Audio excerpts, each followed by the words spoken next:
Border crisis update. So last week I had the privilege of going down to our border, the Arizona-Mexico border, for 3 days. And I took with me 4 members of Congress.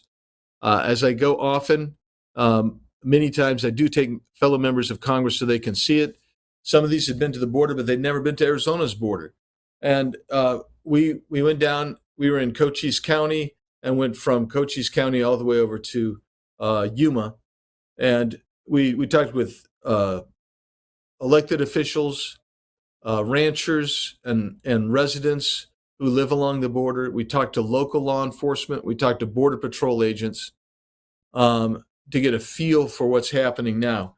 And right now, prior to our arrival, they'd been going through a period of over 1,000 encounters a day in the Yuma sector. And Yuma sector is about 127 miles long. And in that sector, 1,000 a day is pretty hefty. And these people, when we say encounters, we're talking about people who either surrender or are arrested and they're caught. There's also all across the southern border, literally thousands of people every day who get away. We are not sure what the number is, but we know that it's a lot.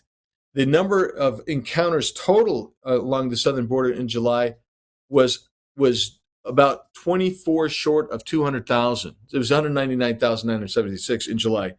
And that's traditionally, you see that go down a little bit because of the heat. But you look, this is 17 consecutive months of more than 150,000 apprehensions or encounters along our southern border. 17 straight months. And the aggregate is, during the Biden administration, just under 5 million total encounters and gotaways. So I'll just tell you real quickly, when we were down there, it was 116 degrees when we were in Yuma, middle of the afternoon. Normally, I wouldn't expect to see anybody. In fact, I told that to my fellow congressmen. I said, we won't see anybody. We'd already been toward the facility, the processing center that's designed for 1,200 that had over 2,300 in it that day on a slow day. But we went, and sure enough, there was a family who did cross and surrendered and immediately claimed asylum. They were from Russia. And that's what we see. And there's very few people from Mexico, but there's literally over 100 nations have been represented in the illegal aliens who have been apprehended at our southern border in the Yuma sector alone.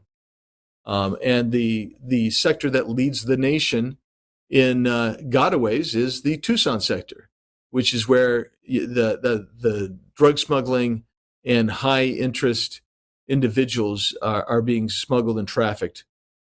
So I will applaud Governor Ducey. He tried to fill in some of the gaps in the wall in Yuma using shipping containers to stack too high with razor wire on top.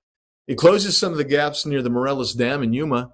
And quite frankly, I'm told by Border Patrol and local officials that that's really stopped the flow right there at the Morelos Dam. And that's important because there's so many fields of crops that are right there, and some of those fields were destroyed by illegal immigrants crossing the border. So, but if you go further south about 2 miles, you get down to the Cocopah Reservation, and you're going to see literally, that's where most of that 1,000 people a day are crossing in Yuma. In fact, the day we were there, even though we couldn't get to it till later, we missed the rush hour. In that 8-hour period from midnight till 8 a.m., they apprehended more than 600 just in that 8-hour period. So we're still going to have to fix the asylum loopholes and the other policy provisions that act as draw factors for people to come into the United States illegally. And you've seen it. The D.C., New York, and Chicago mayors are in a tizzy. They're all upset because Governor Ducey and Governor Abbott of Texas have been sending busfuls of people to those communities. Now, the reality is those communities are already receiving people because in Yuma, for instance, almost 90% of everybody that they apprehend gets released into the United States. where there's really only about 10, 11% that get sent home. And so there's no need for them to have just a major fit about it, especially in light of the fact that we can't bus anybody that doesn't want to go to those places. When they say that they want to go to Chicago and they fill a bus up, they send them to Chicago. If they say they want to go to D.C., they go to D.C. Same with New York.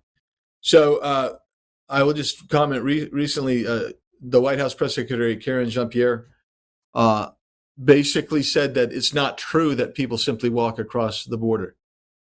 And my jaw fell to the ground when I saw that.